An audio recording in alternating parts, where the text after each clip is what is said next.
siya ulit. So I think, sabi ko, may mga kailangan lang kayo kasi. Sabi ko kanina, sulat na naman. Pero yung talit, minsan nababago na rin ako. Lumalabas lagi. Ito yung sinabi ko sa kanina, pero ito talaga yan.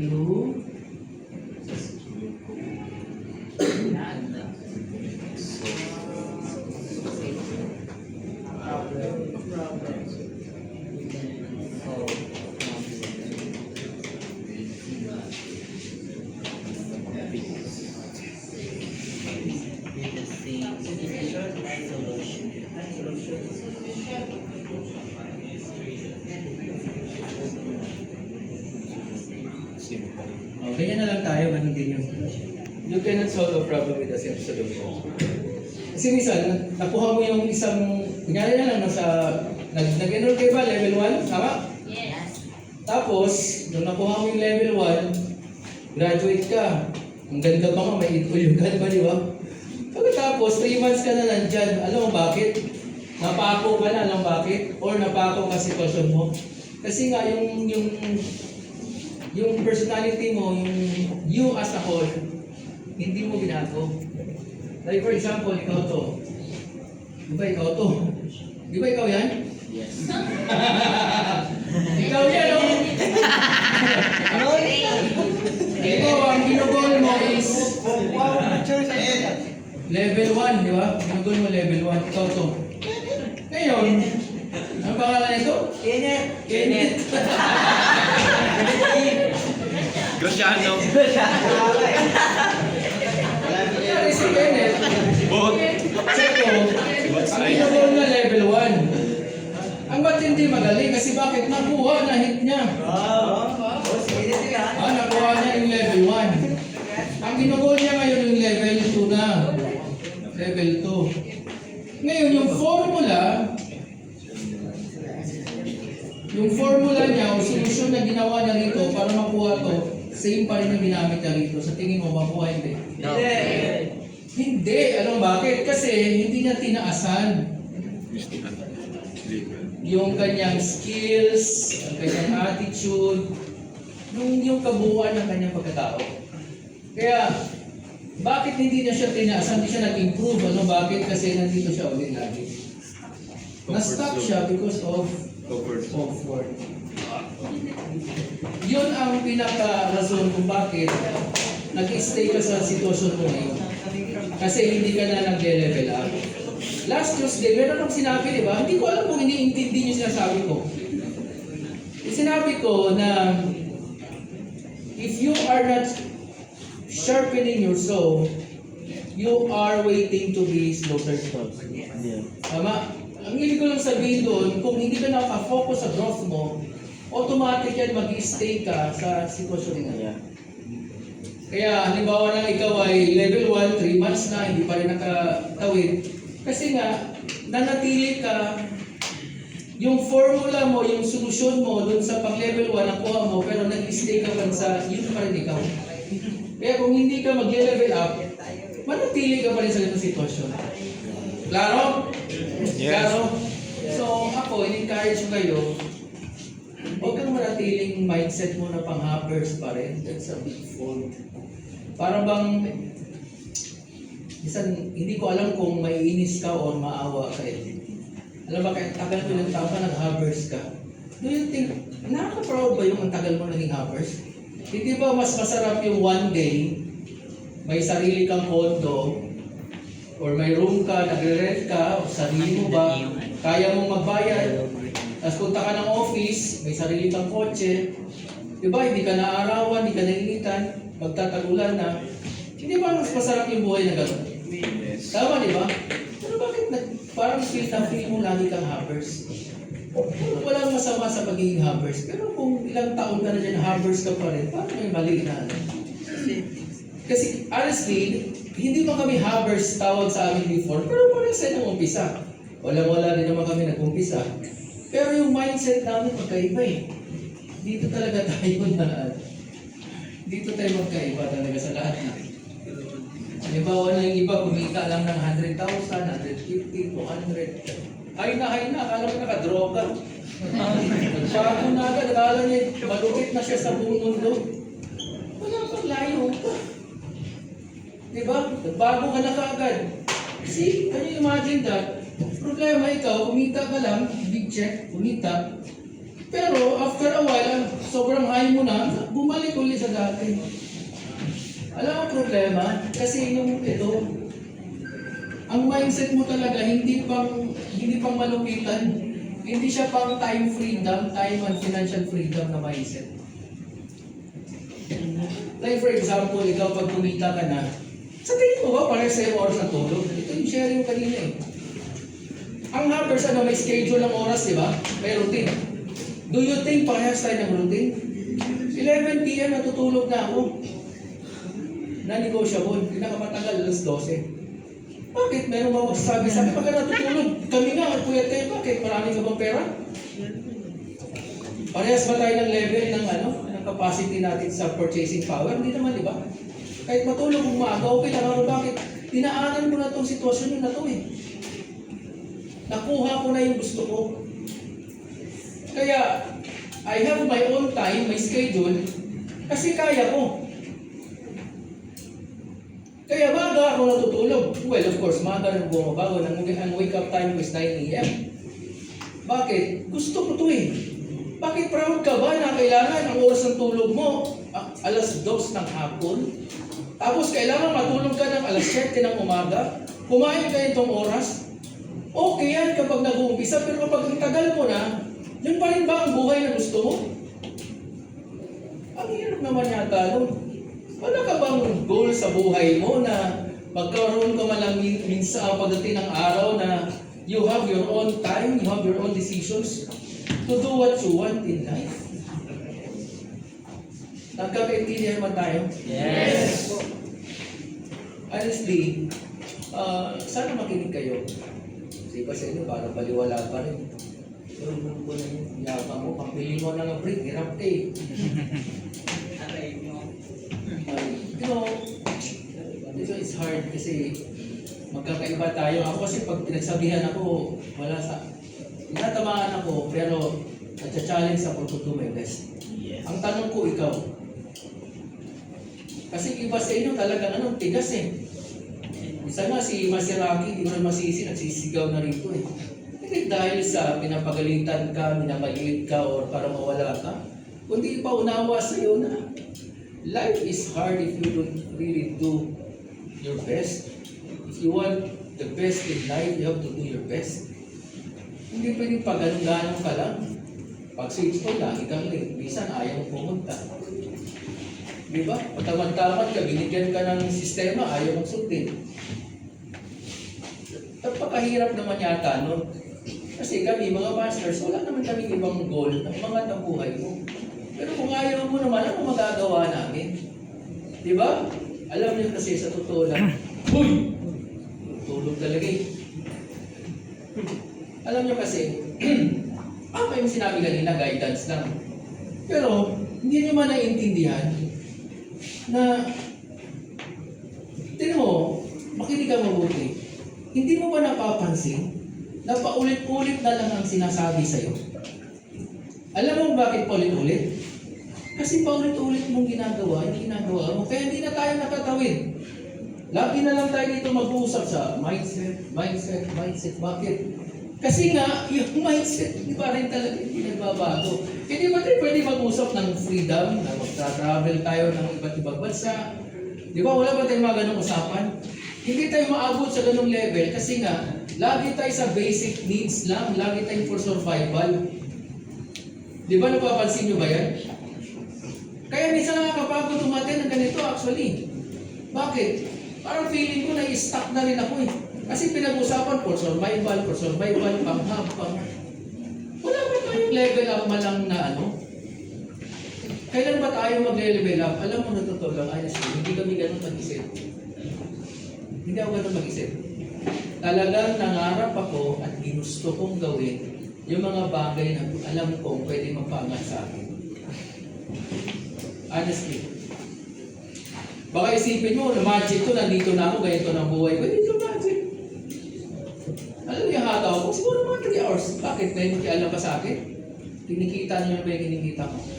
Ganun lang ako. Pero tandaan mo, humataw ako nung nag-start ako sa industry na to. Binigay ko yung best ko. Wala rin akong tulog halos. Pero at least 1 year and 6 months lang yun. After nun, okay ng buhay ko. Ikaw, ilang taong ka na dyan, di ba? Kaya ka pa, hampers ka pa rin. Hanggang yun, hampers ka pa rin. Pang-survival pa rin ang ginagawa mo. Pakuya-kuya-kuy, payabang-yabang, wala pa rin hanggang ngayon. Ilang taon na gano'n pa rin. Sino may mali dito? Ang mali dito, yung disiplina mo sa buhay mo. Kasi naituro na nga lahat eh. Pwede ba pagbago na tayo? Kailan ba natin ito pwedeng baguhin kung ganitong sitwasyon? Alam sa totoo lang, hindi naman ito parang naawa ko sa inyo. Alam mo, naiisip ko lang, hindi mo ba pwedeng tanungin ang sarili mo, hanggang ganito na lang ba ako? Hindi mo ba pwedeng iangat ang buhay mo? Alam mo, sa tingin mo parang pakiranda hataw na siya. Hindi pa yan. Relax ka nga eh. Parang pag dumating dito, parang pagod na pagod. Natutuhan na pagod ka lang sa kaka-stroll eh. Ay, imagine, 2 buwan walang direct. Anong klaseng ano yan? Diba? 2 buwan walang direct. 2 buwan, isa lang. Ano yan? Nag-network ka ba talaga? O, ngayon lang ako medyo hard. Pero natotoo lang, hindi ito hard eh. Kasi nga, pero dito ka dapat nag-focus sa growth. Kasi nga, your income can grow only if you do. Kaya kung walang growth sa buhay mo, wala talagang pagbabago sa income mo. Nai-stuck ka sa attitude mong ganyan. Di ba? Nai-stuck ka, akala mo okay, hindi pa nga yan okay. Hindi ka pa lumabas doon sa ano. Tuwang-tuwa ka, may pain, nasishit lang naman. Totoo yun, tama, okay yan, masaya yan. Pero pwede bang taas-taasan mo pa? Hindi nga hanggang doon ka na lang. Wala pa, hindi pa nahilabas yung full potential mo. Hindi pa. Yung attitude natin, attitude pang-havers pa rin. Alam niyo attitude pang-havers? Tuwang-tuwa ba kayo pag tinawag ang havers? Dapat you be proud, lalong matagal ka na. Pag bago ka, okay lang. Pero pag naka 6 months above ka na, tuwang-tuwa ka pa rin sa attitude ng havers. Anong attitude ng havers? Kailangan tapikin, i-motivate. Uy, pwede bang ano? Tapos ikaw, sasabihan ka pa na, pwede bang maaga tayo? Kung ikaw si tao, ang tagal mo na. Ganun ka pa rin hanggang ngayon?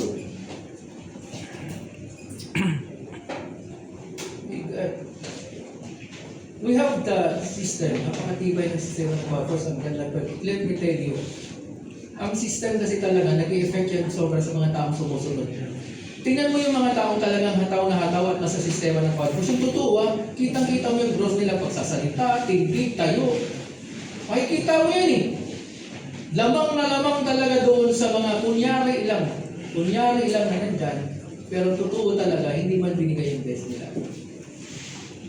Honestly, kitang-kita yan. Kaya no wonder, meron na itong mga masters dito, talagang sumisigaw na. Hindi dahil yan sa ano, kundi yung gigil niya kasi nga, dinaanan din namin yung sitwasyon niya yan. Nga lang kasi iba yung, may pagkakaiba sa galaw namin na paniniwala. So huwag kang mag-stop sa pagiging havers. Yan ay pansamantala lang yan. Naintindihan? Yes. Pag sinabing pansamantala, hindi mo dapat forever yakapin ang pagiging havers. Kailangan darating ang araw na may sarili kang condominium, kwarto, ikaw ang nagre-rent, ikaw ang nagbabayad. Paglabas mo, sarili kang kotse. Yan ang totoong nag-network kumahataw. Hindi yung, pwede naman ang ano dyan, pagkain dyan, apply. Kasi tao, kailang taong ka na, ganun ka pa rin. Ay, minsan ako nangingi sa apply ko.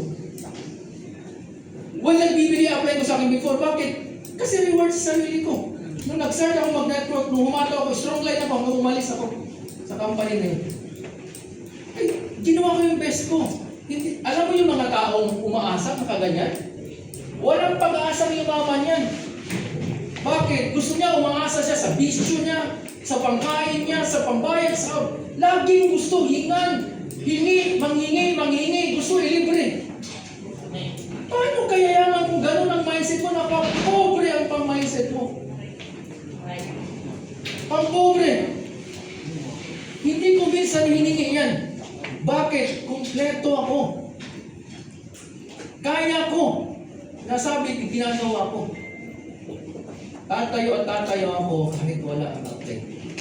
Pag-join ko sa dating company, after a week, yung upline ko pumunta ng Australia, doon na tumira. After 1 month, pumunta ko ng Taiwan, doon na rin ako nagtrabaho. After 1 year and 4 months, I was able to resign from my job. Sa tingin mo, sinong nag-guide sa akin?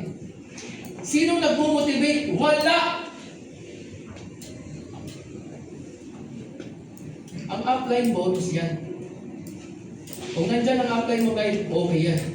Pero hindi mo inaasahan kasi magpapayaman sa'yo yung sarili mo. Gago ka, gago talagang result yan. Kaya wag mong sabihin na kasi wala ang upline mo. Katarantaduhan yan.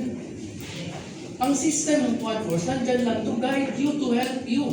Pero hindi ibig sabihin, ang system lang ang magtatrabaho. Nakalimutan mo yata, ikaw ang magtatrabaho at indikit mo yung sarili mo. Sistema. Bakit ko sinasabi ngayon lang ganito medyo hard? Kasi kitang-kita ko kayo. Pagpasok pa lang, late na. Pagdating, papatay-patay agad. Ano? Basic ingredient na yan. Ano pa ba ang teaching sa gusto nyo marinig? Kakasabi ko lang last week, yung tiwala mo sa sarili, your perception is who you are. Ngayon, kung talagang maniwala ka sa sarili mo at nakinikita ko yung excitement mo, anong ginagawa mo? Patay ka na tayo sa upuan mo. Kulang lang, sipain kita dyan para matumba ka na. Ang gagawin? Nawalan yung excitement yan. Halimbawa na lang, sabihin ko sa'yo, pupunta ka sa isang lugar na pinakagusto mo. Gano'n ang pinakagusto mo? Yan, Maldives, kasi yung pinakamagandang nakita kong beaches. Di ba ang ganda, di ba? Papunta ka pa lang, sa tingin mo ba, pagdating mo doon sa Maldives, doon ka pa lang magsasaya? Or yung preparation stage mo, mamimili na ako, magsasaya na ako kasi pupunta ako. Hindi ba dapat ganon? Pero bakit ganon kung naniniwala kang yayaman ka talaga? Hindi ba dapat nakikita sa itsura mo masaya ka ngayon? Yes. Eh bakit ang ganyan ang mukha mo na kasi malmal ka, patulog-tulog ka pa rin? Wala kang kasaya-saya. Wala kang ka-excitement tapos hahanapin mo yung pagyaman, tarantado. Huwag na tayong maglubuhan. Ano to ginagawa nyo ganito? Hindi ganito. Hindi yan tama. Hindi ganyan ang na-expect namin sa inyo. Hindi mo makitaan ng gigil. Ano yan? Ang laki ng mistake. Hindi ko na alam ang sabihin ko sa inyo. Ako ang pinakatahimik dito. Titingnan niya nasa upo. Nakuha lang ako. Tinawag niyo kung sasalita ko. Pero hanggat mahal yung nagsasalita. Pero nakikita ko kayo lahat. Nakakalungkot din. Na totoo lang. Minsan, ilang taon na tapos 3 buwan ang direct, 2. 3 buwan, full-timer, 2 direct. Paano ka mabubuhay? Sinong bumuhay sa'yo kung nandiyan ka pa rin? Someone ang nagbigay o nakikiride on ka lang para mabuhay ka. Ngayon ang tanong, paano ka yaman sa ganong sitwasyon? Umaasa ka sa bigay ng ibang tao.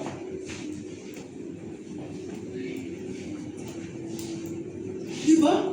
And komportable ka sa ganon? Komportable kayo sa ganon? Proud na proud ka sa ganon?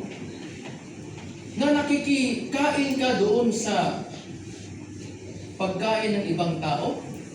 Proud na proud ka? Dapat hindi ganon. Not unless na magbago ka sa ganong sitwasyon. Hindi ka talaga makakaangat sa buhay. Naintindihan niyo ba ako? Yes! So hindi ito ay pang-insulto, pero tinawag niyo rin lang naman akong grandmaster at advisor. Kailangan ko na rin siguro magsalita ng ganito. Kasi mali talaga eh. Sa 21, meron tayong team building. So magsasaya tayo, tuturuan tayo. Diba? Si taas ng kamay yung pupuntahin kasama. Taas ng kamay. So, diba? Halos lahat. Kaya sobrang saya namin, nandiyan tayo sumagot sa panawagan. Ngayon, pagdating doon, magsasaya, talaga, diba? Kikinig.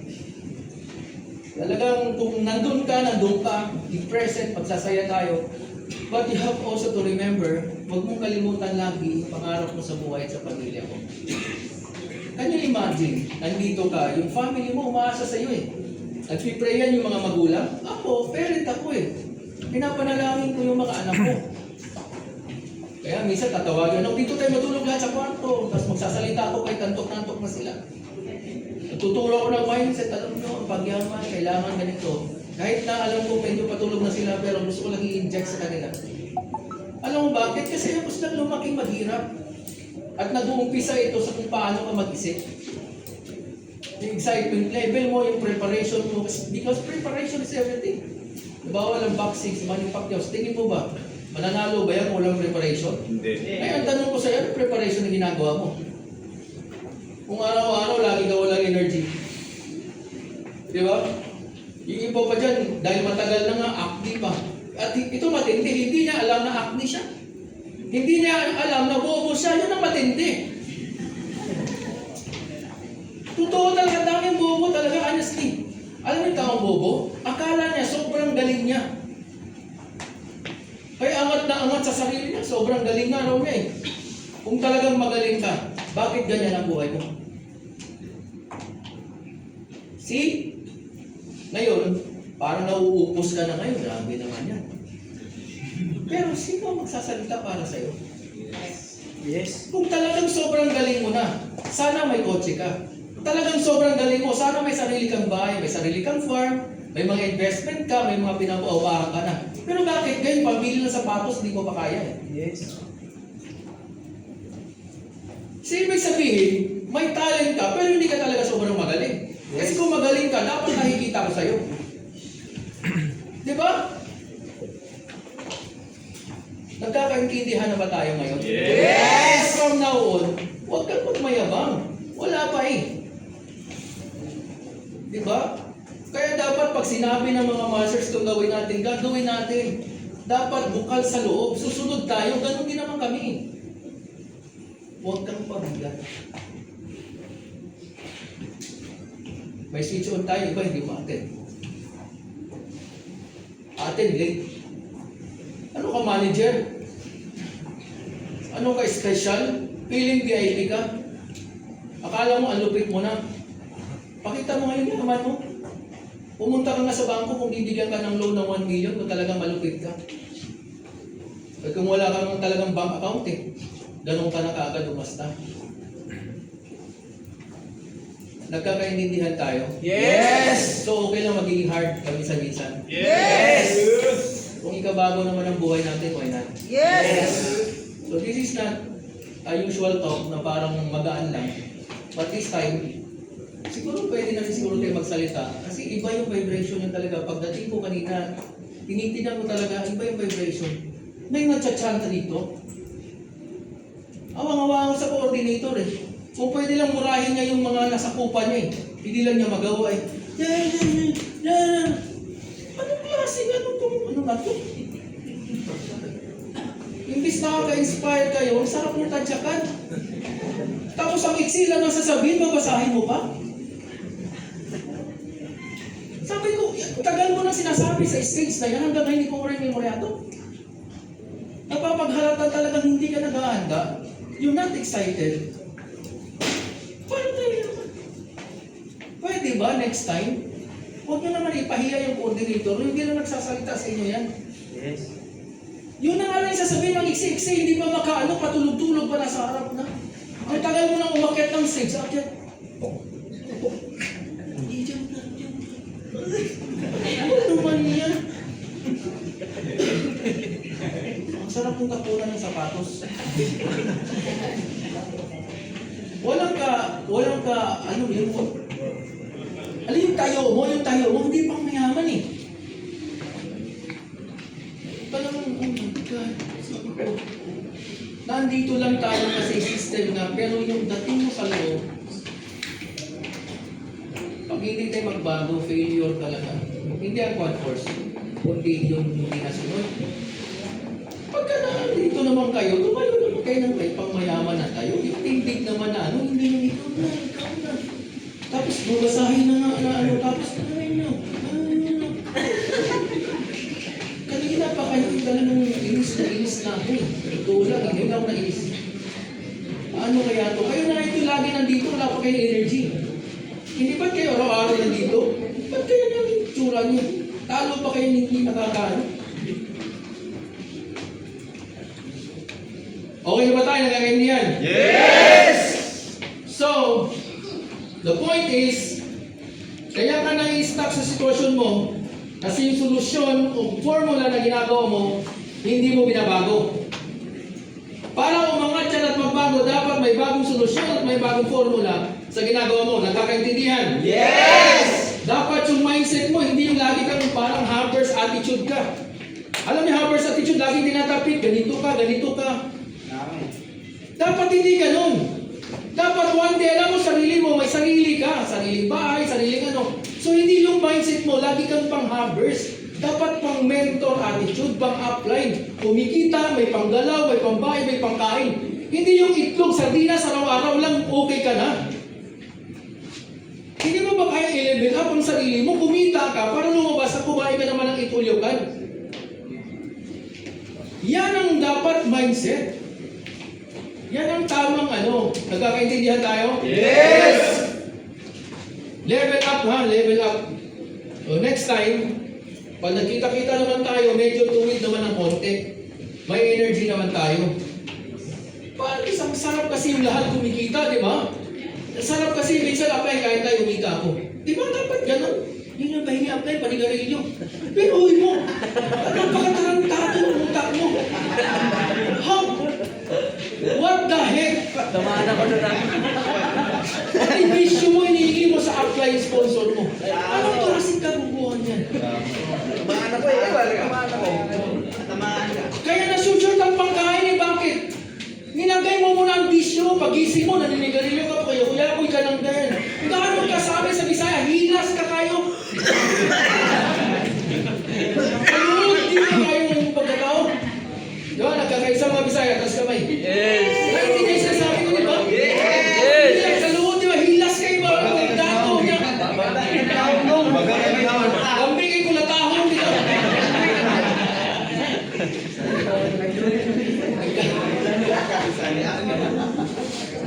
Kung pwede lang tayo, balikaso na tutudo na ba?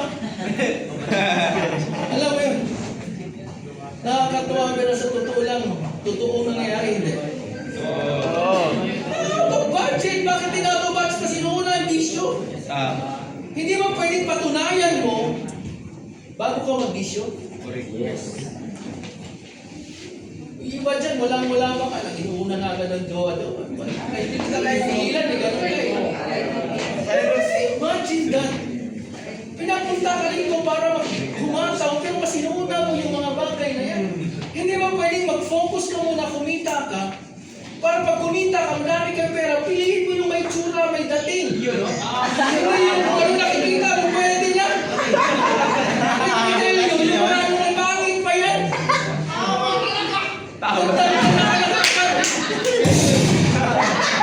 Puging-pugi ka na agad sa nakikita mo, pangit pa yung maniwala ka. Pag may pera ka, saka mo palang makikita yung totoong ganda at pugi. Ngayon kasi, ninilevel mo pa yung sarili mo kasi wala kang pera. Kaya alam mo yung itsura na wala pang masyadong level? Pangit! Walang dating. Ako na nagsabi sa inyo. Kaya huwag ka kagad na in love dyan, wala pa yan. Correct. If you have money, you have a lot of options. Yes! Pag may pera ka, lalaki ka, din mo yung malaki, walang pera. May pera, pero pangit, ba? May pera, may kotse. Ang ganda ng babae, may magandang negosyo, magandang trabaho. Matalino, graduate pa.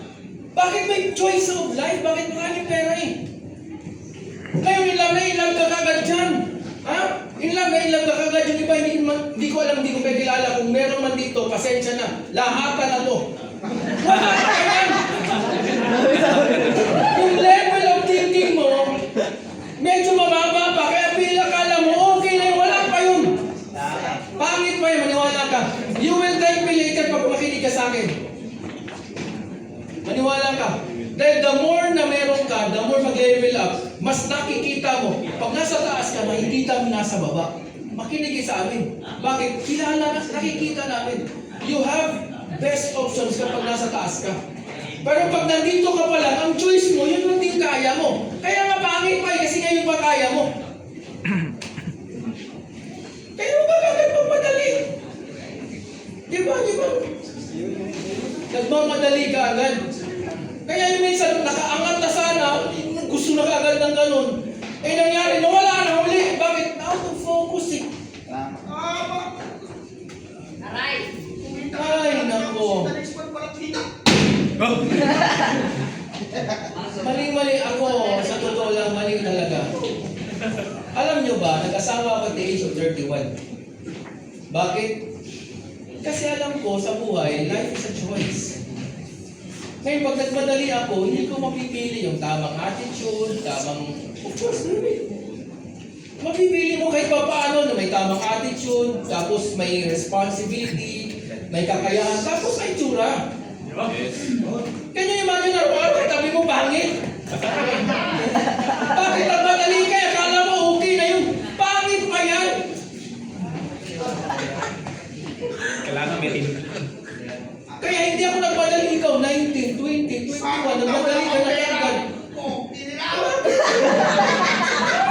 Bakit ito? Marathon ba ito? Marathon? Ano ito? Relay? Nagmamadali ka? Magpayabang ka muna. Sa tingin mo, akala mo, nakatawa to or parang wala, maniwala ka, magpapasalamat ka sa akin pag makinig ka.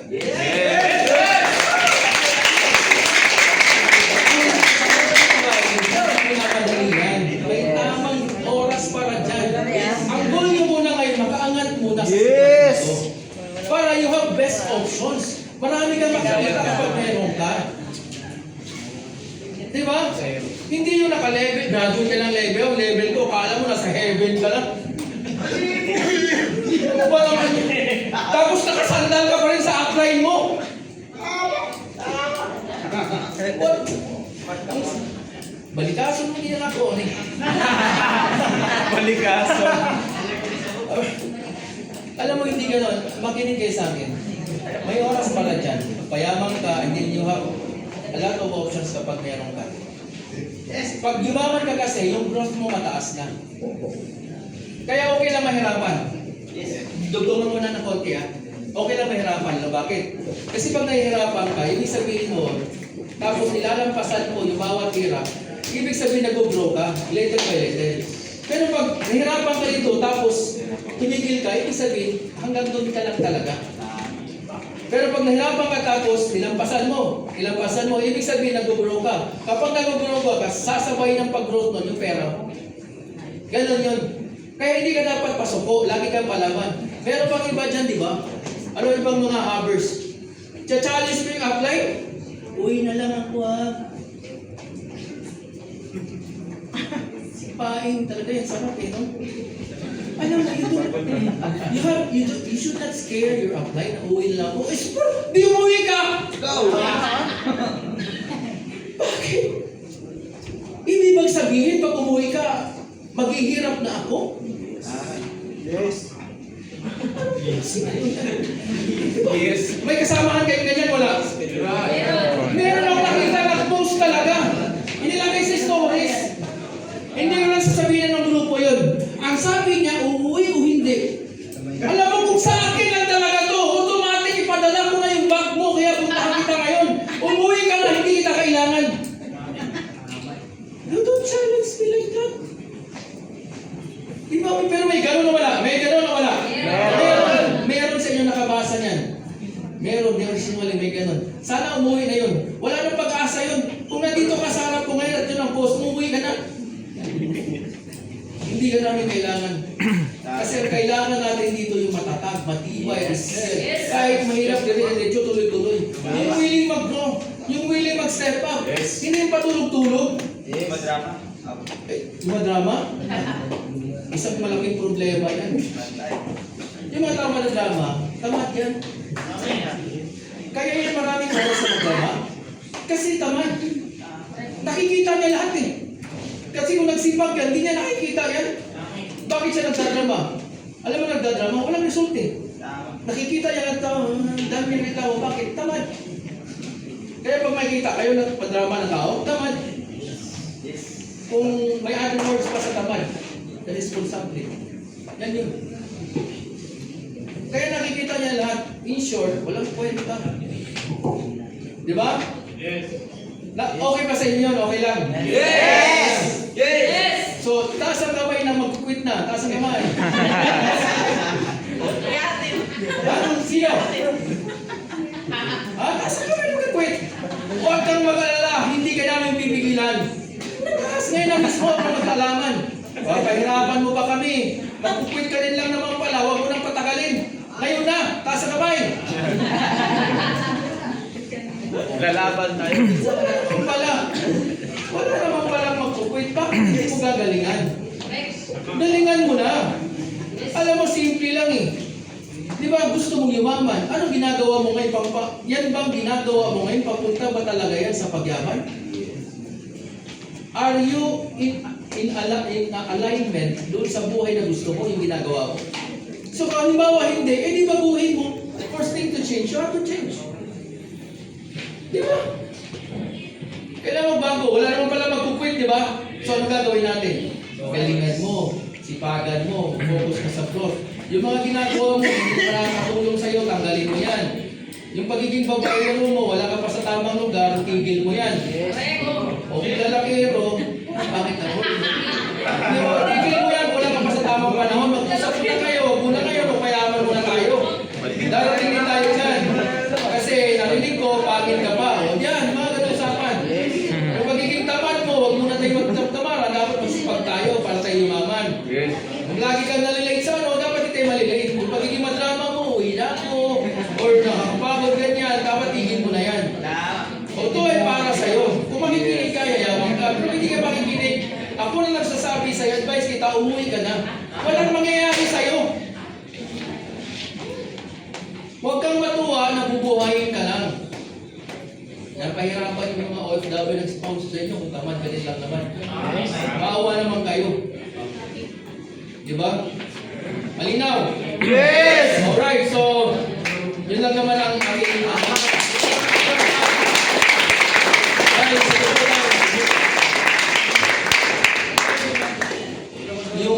yung buhay na ginugol mo, pakinig mabuti. Yung buhay na ginugol mo, nakadepende ngayon yan sa desisyon na gagawin mo right now. Kaya sus, piliin mo yung growth, piliin mo yung mabuti, piliin mo yung tama, piliin mo yung bagay na dapat mong gawin kapag sa mga pangarap mo. Maraming salamat.